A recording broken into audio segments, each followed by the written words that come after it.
Oke, baiklah. Bismillahirrahmanirrahim. Assalamualaikum warahmatullahi wabarakatuh. Waalaikumsalam warahmatullahi Waalaikumsalam wabarakatuh. warahmatullahi wabarakatuh. Terima kasih ya atas feedbacknya. Baik, teman-teman mahasiswa semua, kita mulai saja karena waktunya sudah masuk. Di pertemuan ke-10 ya kalau nggak salah. Oh, 11 ya sekarang ya. 11. Ya, 11 materinya sudah saya share di Olu ya. Teman-teman, materinya sudah saya share di Olu. Terus tugasnya juga nanti ada. Baiklah, di pertemuan hari ini kita akan mendiskusikan ya atau membicarakan tentang yang namanya prototyping. Prototyping di dunia UI UX atau desain interaksi ya. Tentunya prototyping yang dimaksud di sini itu nantinya akan berbeda dengan kata-kata atau istilah prototype di dunia pengembangan sistem ya atau di teknik SDLC misalnya gitu ya. Itu akan sangat berbeda ya. Nah, ini jadi oke. Baik, nah yang menjadi indikator kompetensi kita pada pertemuan hari ini yaitu mahasiswa mampu mengetahui memahami tentang prototyping ya di dalam interaksi manusia dan komputer atau desain interaksi. Terus juga nanti ada yang dikatakan kategori low fidelity prototyping, medium fidelity prototyping, dan high fidelity prototyping. Oke. Baik, yang pertama, di dalam dunia UI UX itu seperti yang di topik bahasan sebelumnya ya, di pertemuan sebelumnya pada saat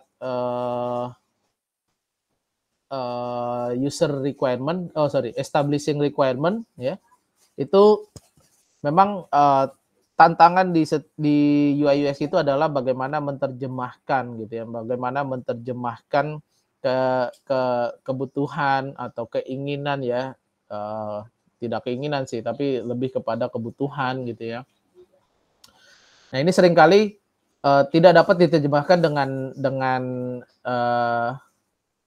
dengan benar gitu ya, bukan dengan benar sih, dengan sesuai gitu ya, sesuai.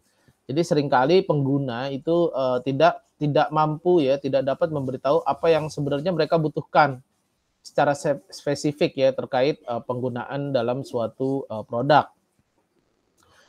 Menurut Sharp, Rogers and Peirce ya tahun 2015 user atau pengguna tidak dapat memberitahu apa yang mereka inginkan, tetapi seiring berjalannya waktu dikala mereka menggunakannya atau menggunakan produk tersebut, mereka pada akhirnya akan terlihat lebih jelas nih apa yang ternyata yang mana yang benar-benar dibutuhkan, yang mana yang benar-benar tidak gitu ya. Oleh karena itu, kalau misalnya ini tidak dibuat prototypingnya ya sebelum awal pembuatan produk ya atau pembuatan program atau aplikasi, maka ini akan menyulitkan kita sebagai developer ya. Nah, kalau di dunia pengembangan sistem harus dibuat mock up-nya gitu ya, dibuat mock up-nya. Kalau di sini bisa dikatakan dengan prototyping-nya.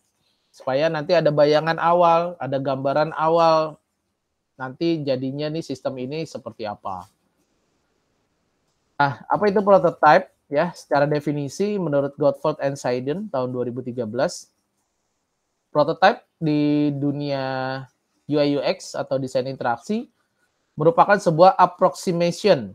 Approximation itu adalah perkiraan, pensimulasian gitu ya, dari sebuah pengalaman, dari sebuah experience yang nantinya bisa mensimulasikan.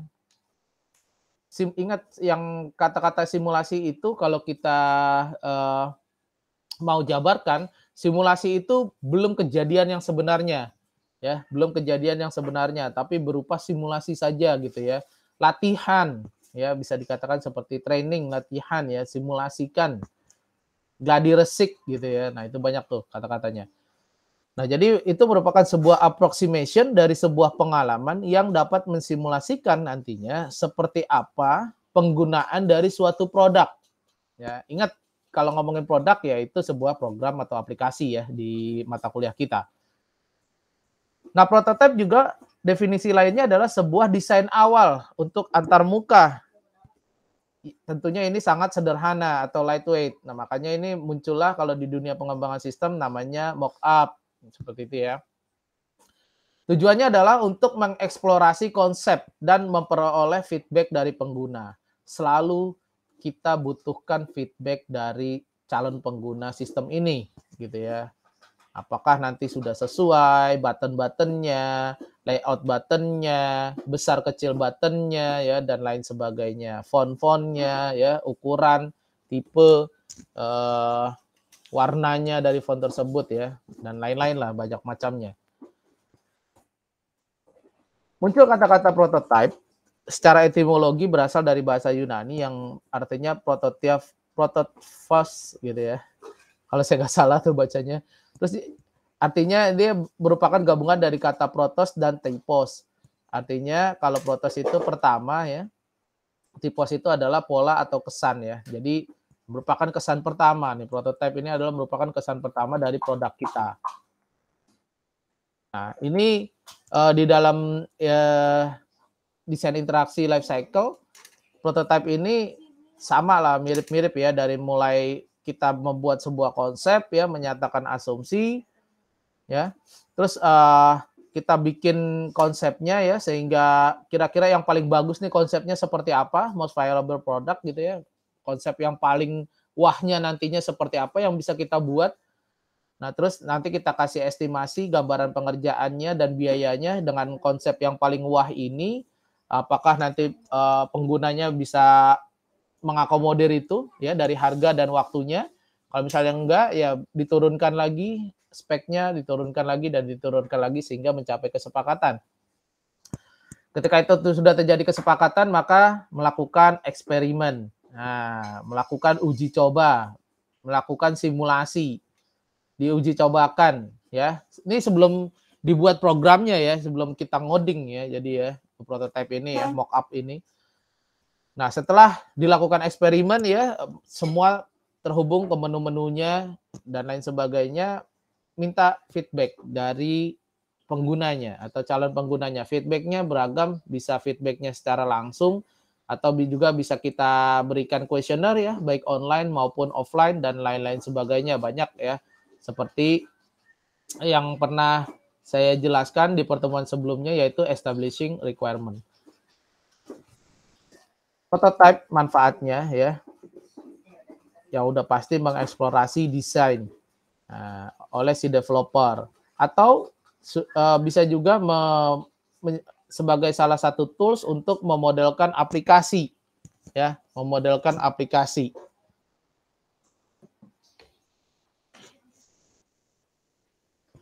Jenis-jenis prototype tadi ya, seperti indikator kompetensi kita pada hari ini, ada yang namanya low fidelity prototype, ada yang dikatakan medium fidelity prototype, dan juga high fidelity prototype. Jadi low-fi, mi-fi, dan high-fi. Ya. Nah, perbedaannya adalah kenapa kita diharuskan memilih tingkat fidelity, ya, berhubungan dengan yang tiga ini, secara visual, secara fungsional, dan juga secara konten. Nah, ini yang membedakan. Misal, ya, secara visual dari low sampai dengan high ya, medium itu ada di tengah-tengahnya. Dari low, kalau misalnya secara visual ya, yang low ini hanya masih berupa sketsa. Ya, masih berupa sketsa. Jadi misalnya ada grafik misalnya ya, yang secara visualnya grafiknya ya. Ya kita karena ini masih berupa sketsa ya, kita boleh ya menggunakannya hitam putih, dan tulisan tangan pun nggak apa-apa gitu ya, tulisan tangan ya atau sketsa nggak perlu garis-garis yang rapih gitu ya, itu diperbolehkan ya karena low. Nah, bedanya dengan medium, medium juga sama seperti yang low, masih hitam putih aja, cuman dia lebih rapi, sudah ada garis-garisnya sudah rapih gitu ya. Nah, kalau yang hi-fi itu dia sudah bedanya sama medium itu sudah ada warnanya ya. Teman-teman lihat di sini ya, ini perbedaannya antara low, medium, sama high.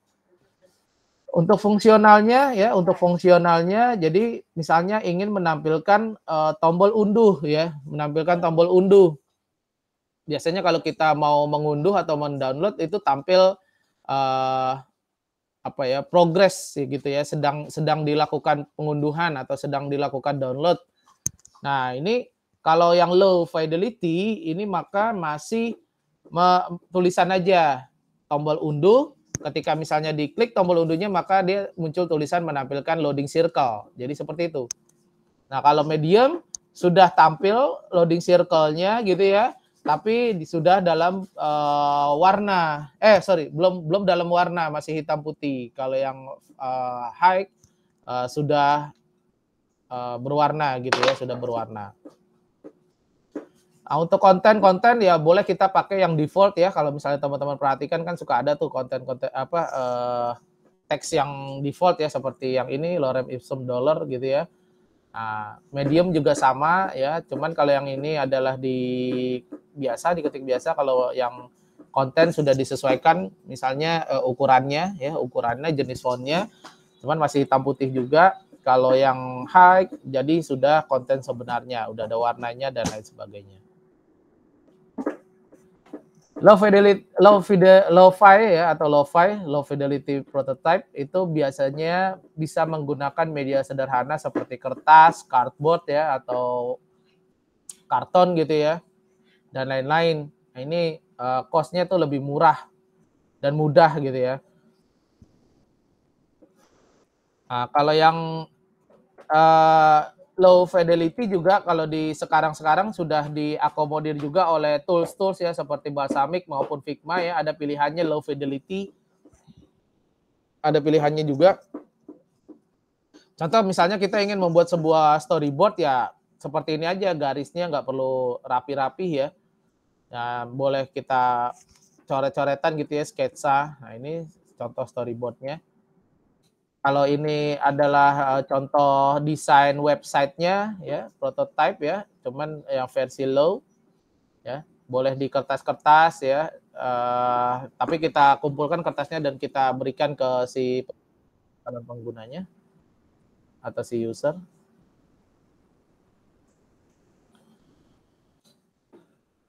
Ini adalah yang dalam bentuk tampilan device ya, device.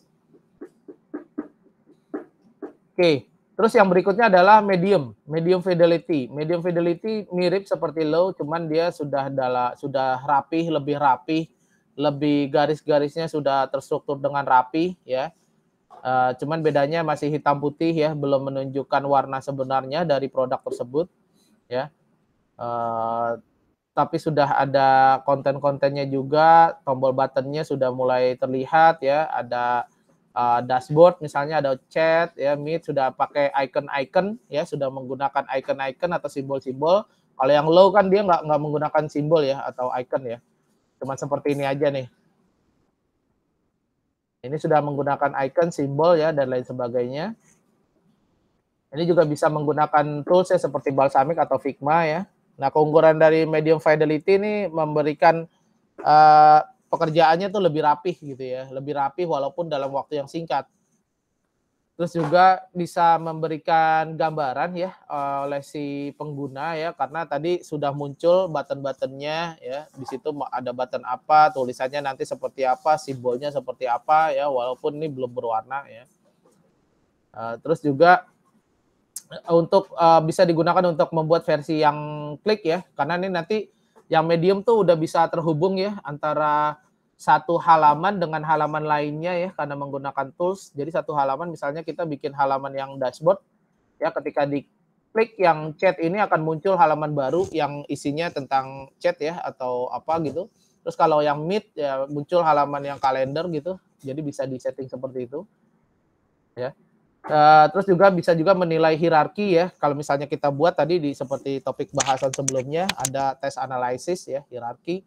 Nah, itu bisa digunakan untuk menilai hierarki dan layouting. Terus juga bisa kita langsung bisa mendapatkan feedback ya, feedback tentang navigasi dan juga kira-kira nih arsitektur informasi yang mau digunakan nantinya apa ya, seperti database-nya nanti mau tampilannya seperti apa, bukan tampilannya, mau menggunakan versi yang mana, MySQL kah, DB Maria atau MongoDB ya, dan lain sebagainya. Terus juga ini kira-kira sistemnya mau dibuat cloud atau mau yang versi web atau desktop gitu ya, dan lain-lain. Atau mungkin sistemnya Android ya, bisa terlihat kalau yang Android dia jadi layout-nya sudah layout Android gitu, atau layout device. Nah, kekurangannya orang yang kita ajak berinteraksi dengan menggunakan prototipe yang jenis ini, mereka akan biasanya mereka pikir ini sudah merupakan sistemnya gitu, sistemnya sudah hampir jadi gitu ya, dalam waktu yang singkat kan, oh udah jadi nih kayaknya nih. Padahal ini belum sistem, masih merupakan prototype atau merupakan mock up ya. Jadi ya mungkin saja bisa saja ya dia minta kopinya atau salinannya ya, padahal ini sebenarnya adalah masih belum jadi sepenuhnya gitu, bahkan belum merupakan sistem. Cuman memang sudah bisa terhubung ya antara satu halaman dengan halaman lainnya. Yang terakhir adalah Hi-Fi atau high fidelity. Ini sudah merupakan seperti tampilan sebenarnya, walaupun ini masih prototype ya, karena sudah ada warnanya, simbol-simbolnya sudah jelas. Jadi bedanya sama medium hanya di warna saja ya, hanya di warna. Yang lain-lainnya sama ya, baik dalam bentuk ukuran font, jenisnya, gambar, simbol ya, semua sama. Tapi dia masih prototype, masih mock up, belum program jadi gitu. Nah, ini kelebihannya adalah dia menggunakan material ya. Material itu bisa warna ya, jenis, ukuran ya, font ya. Terus apa, message box-nya yang tampil nantinya gitu ya. Itu sudah seperti versi rilisnya atau produk finalnya. Terus nah, ini terkadang ya dengan adanya tools yang semakin canggih ya seperti Balsamiq dan Figma, itu sudah bisa mengintegrasikan dengan software dan hardware tertentu. Walaupun ini masih prototype ya. Memang tidak semua, memang belum semua dengan software tertentu, tapi ya itu tadi ya, dengan database tertentu, tapi ada beberapa database seperti mungkin MySQL ya, itu sudah bisa tuh masuk kalau misalnya kita buat ya. Jadi udah mirip seperti tampilan sesungguhnya gitu. Sehingga si pengguna yang kita ajak berinteraksi dengan sistem ini merasa, oh ini udah benar-benar jadi gitu. Mereka tuh seneng gitu, benar-benar jadi gitu. Padahal ini masih berupa prototype.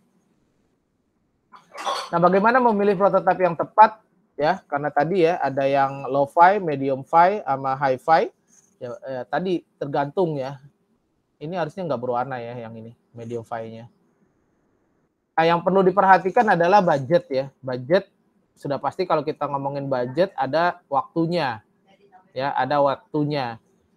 Jadi ada biaya pembuatan. Jadi jangan lupa kalau misalnya teman-teman nanti ada project software gitu ya, itu dimasukkan juga budget untuk pembuatan prototype. Gitu ya. Terus layout. Nah, kita harus sesuaikan dengan device. Kita inginnya karena ini masih merupakan prototype ya, mungkin tidak bisa disetting. Kalau yang versi web kan ada Bootstrap ya. Bootstrap itu kan bisa mengakomodir kalau dia tampilannya di web atau di device yang lebih kecil, monitornya, atau dia di device smartphone ya, dan lain-lain, itu bisa disesuaikan dengan menggunakan Bootstrap. Tapi kalau Figma, Balsamiq itu belum ada ya, setahu saya sih belum ada, atau saya kurang update ya. Terus juga alur dan navigasinya ini perlu kita perhatikan juga ya. Jadi jangan sampai terlalu banyak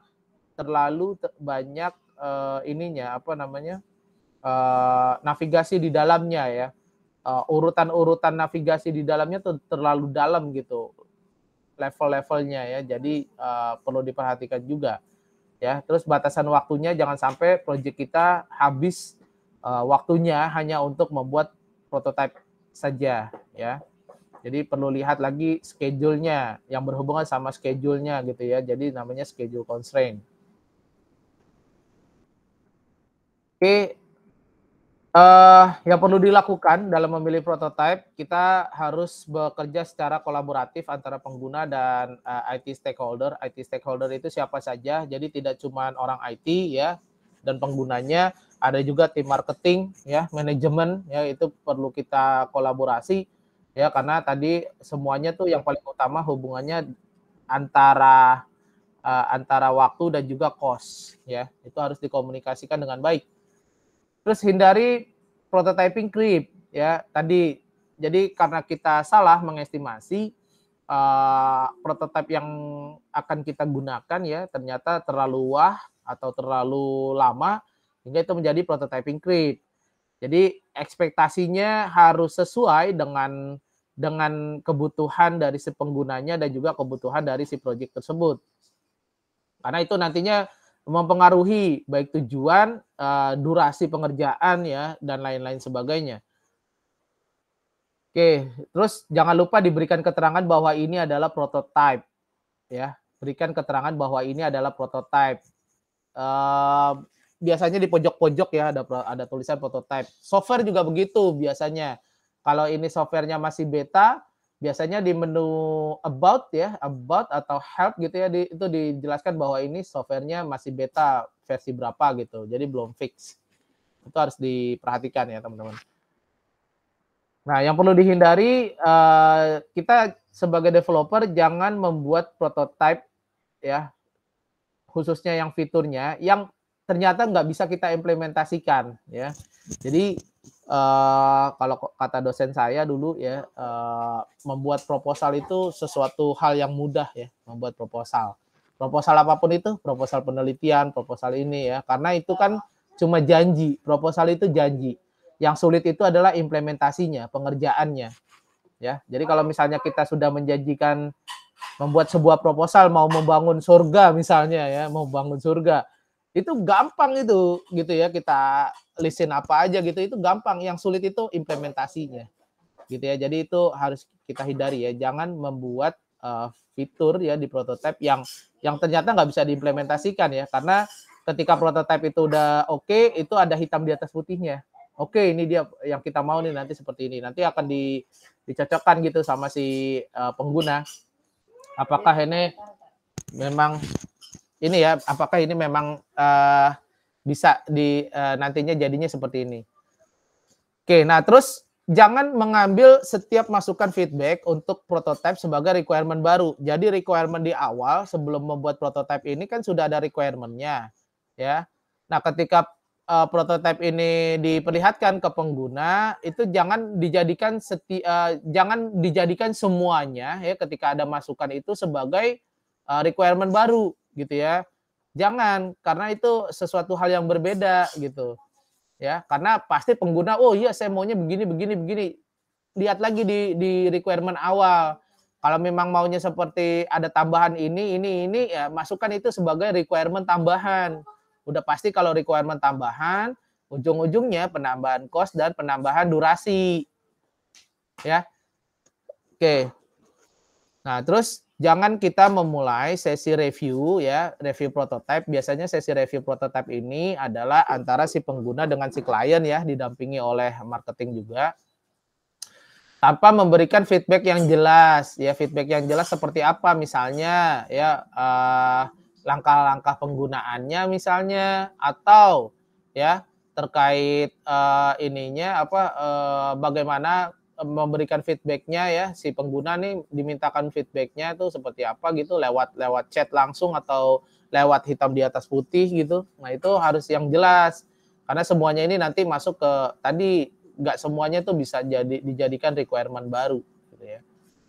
Dan jangan menjadi perfeksionis, artinya prototipenya tadi ya, karena ini hubungannya project itu dengan waktu dan durasi ya, dan juga cost, nggak perlulah kita menjadi perfeksionis ya. Di setiap project juga gitu ya, nggak cuma dengan antar muka, nggak cuma dengan mock up-nya ya, tapi di overall keseluruhan project itu kita jangan menjadi perfeksionis. Bahkan juga mahasiswa tidak dituntut menjadi perfeksionis. Kalau kita nilai 80 bisa menjadi A, ngapain kita mendapatkan nilai 100 gitu ya. Oke, jadi jangan menuntut menjadi perfeksionis. Terus semuanya nggak perlu dibuat prototype ya, semuanya nggak perlu dibuat prototype. Ingat yang penting-penting saja, yang esensial saja. Ini perbandingan antara low dengan high ya, fidelity, ada kelebihan dan kekurangannya ya. Nanti teman-teman bisa baca. Baik, mungkin itu yang bisa saya sampaikan teman-teman mahasiswa. Apakah sampai materi ini ada yang mau ditanyakan teman-teman?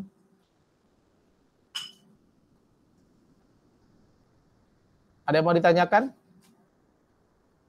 Kalau misalnya nggak ada yang ditanyakan, saya mau menginformasikan bahwa pertemuan kita itu tinggal sedikit lagi ya. Tinggal sedikit lagi, jadi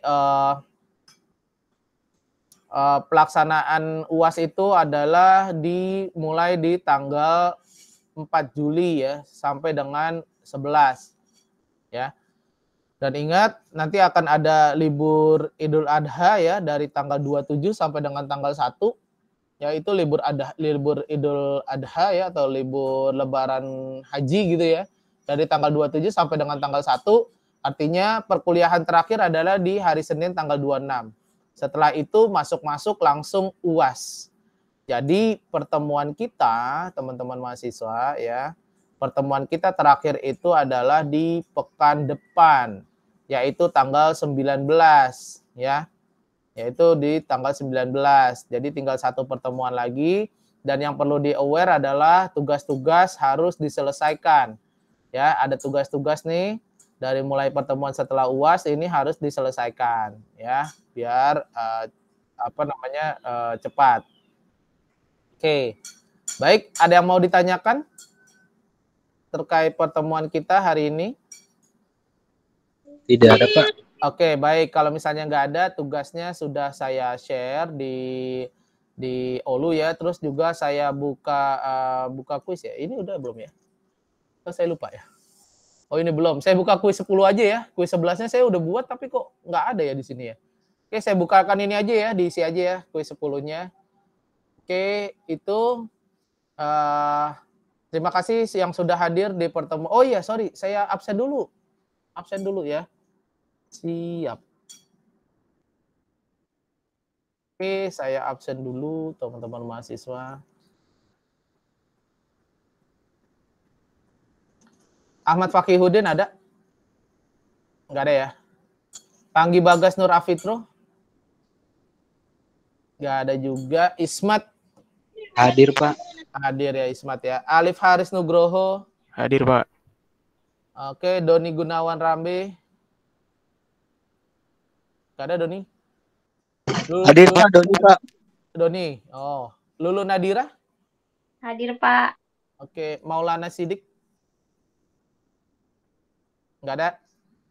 Adri Wianto? Enggak ada ya. Ahmad Robi? Oke. Almima Monalisa? Almima? Enggak ada ya? Hadir, Pak. Oh, hadir Almima. Sorry. Suaranya jauh nih dari Cilengsi ya, jauh dia. Iya, Muhammad jauh. Syukur Yakub. Ya, Muhammad Syukur Yakub hadir ya. Hadir, Pak. Hafizun Alim, Hadir, Pak. Hilmi Zafran, Hadir, Pak. Ivo Yuda Venta Medah. Oke, nggak ada. Sidik Bagus Prakoso, Tengku Fadil Maulana Irsyad. Hadir, Pak. Oke, Muhammad Sulhan, Hadir, Pak. Putra Rafli Wironegoro, Hadir, Pak. Ijaz Ahdan Muhazzab. Nggak ada. Putra Sahri Maulana. Hadir Pak Putra. Oke, suaranya keren banget nih Putra, nih berat-berat gitu ya. Reza Al Ayubi. Hadir, Pak. Oke, Zaidan Sahbana. Hadir, Pak. Ahmad Komarudin.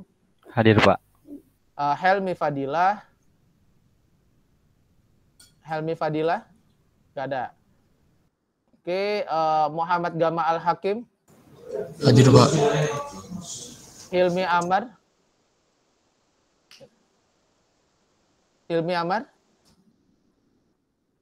Nggak ada. Akbar Keliri. Hadir, Pak. Kurniawan Agung Laksana. Hadir, Pak. Fadela Numa Kadensa. Nggak ada. Kuku Hadi. Fadila MBKM, Pak. Oh, MBKM. Ya. Kuku Hadi. Hadir, Pak, hadir. Oke. Avinda Juliana Tobing. Nggak ada ya. Pak, Fadila MBKM itu, Pak. Fadela ini ya. Iya. Iya nggak apa-apa. MBKM kan dia nanti terkonversi otomatis ya. Kalau udah selesai. Avinda? Avinda nggak ada ya. Abdurrahman Lutfi? Hadir, Pak, hadir. Fitri Nur Hikmah? MBKM ya dia. Muhammad Abdillah? Hadir, Pak. Dian Permata? Hadir, Pak. Oke, Pandu Rizky Wicaksana? Hadir, Pak. Rifki Jauhar Nafis? Nggak ada. Firda Salama? Nggak ada juga. Ahmad Setiawan? Hadir, Pak. Debila Novianti? Debila? Kemana Debila nih? Aditya Surya Abdi? Aditya? Nggak ada ya? Oke, baik teman-teman mahasiswa ya, tadi itunya sudah saya bukakan. Terima kasih, tetap semangat, tetap beribadah dengan baik dan benar. Sampai ketemu lagi di pertemuan pekan depan, di pertemuan terakhir. Itu saya. Kenapa? Oke, itu saja. Mohon maaf apabila ada kekurangan. Nasrul minallah wa fathun qarib wa basyiril mu'minin billahi sabil haq fastabiqul khairat. Wassalamualaikum warahmatullahi wabarakatuh. Waalaikumsalam warahmatullahi wabarakatuh. Oke, sama-sama teman-teman, jangan lupa dikerjakan kuisnya ya. Baik, Pak. Baik, Pak.